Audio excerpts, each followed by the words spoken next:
Assalamualaikum warahmatullahi wabarakatuh. Nama saya Cindy Aulia dengan NIM 24340021. Ingin membuat tugas video analisis SWOT sinergisme untuk mencapai puncak. Nah, baik, langsung saja. Ketika berbicara tentang sinergisme untuk mencapai puncak, analisis SWOT dapat membantu mengidentifikasi cara terbaik untuk memanfaatkan sumber daya dan kemampuan yang ada guna untuk mencapai tujuan yang lebih tinggi.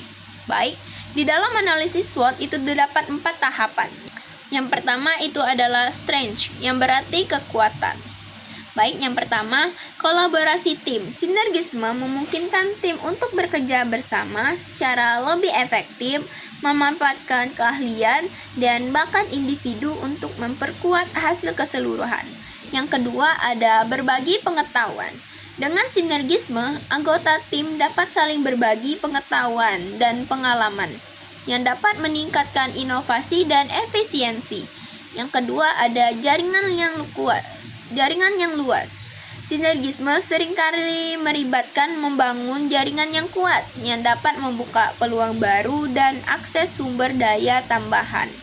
Yang keempat ada peningkatan motivasi. Kerjasama yang baik di anggota tim dapat meningkatkan motivasi dan semangat kerja yang berkontribusi pada pencapaian tujuan.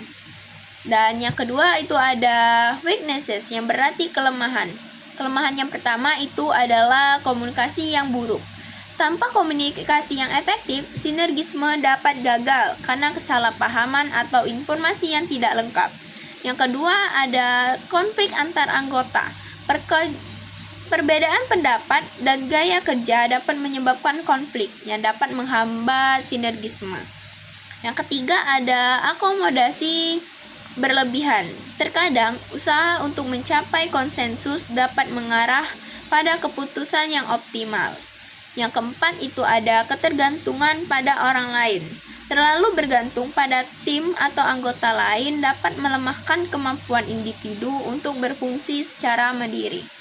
Baik, yang ketiga ada opportunities, yang berarti peluang. Peluang pertama dalam sinergisme itu ada inovasi dan kreativitas. Sinergisme membuka jalan baru, ide-ide baru, dan solusi kreatif yang mungkin tidak muncul dalam lingkungan individu. Yang kedua ada pengembangan keterampilan. Anggota tim dapat belajar satu sama lain dan mengembangkan keterampilan baru yang dapat berguna di masa depan. Yang ketiga ada penghematan biaya. Sinergisme dapat mengurangi biaya operasional dengan memanfaatkan sumber daya bersama. Baik, tahapan terakhir itu ada threat, yang berarti ancaman. Ancaman pertama itu ada perubahan eksternal. Perubahan dalam kebijakan, ekonomi, atau teknologi dapat menjadi ancaman bagi sinergisme yang telah dibangun. Yang kedua ada persaingan yang ketat. Kompetitor yang juga menerapkan sinergisme dapat menjadi ancaman bagi tujuan Anda. Yang ketiga ada ketidakpastian pasar. Fluktuasi pasar dapat mempengaruhi stabilitas dan keberlangsungan sinergisme. Yang keempat itu ada kehilangan kepercayaan. Jika ada anggota atau tim yang merasa tidak dihargai atau tidak didengar, hal ini dapat merusak kepercayaan dan sinergisme. Nah, jadi menggunakan analisis SWOT sebagai panduan, organisasi atau tim yang merancang strategi yang lebih efektif untuk memanfaatkan kekuatan dan peluang sambil mengatasi kelemahan dan ancaman. Demikian, sinergisme dapat dioptimalkan untuk mencapai puncak kesuksesan. Baik, itu saja yang dapat saya sampaikan. Terima kasih. Bila ada salah kata saya mohon maaf. Wassalamualaikum warahmatullahi wabarakatuh.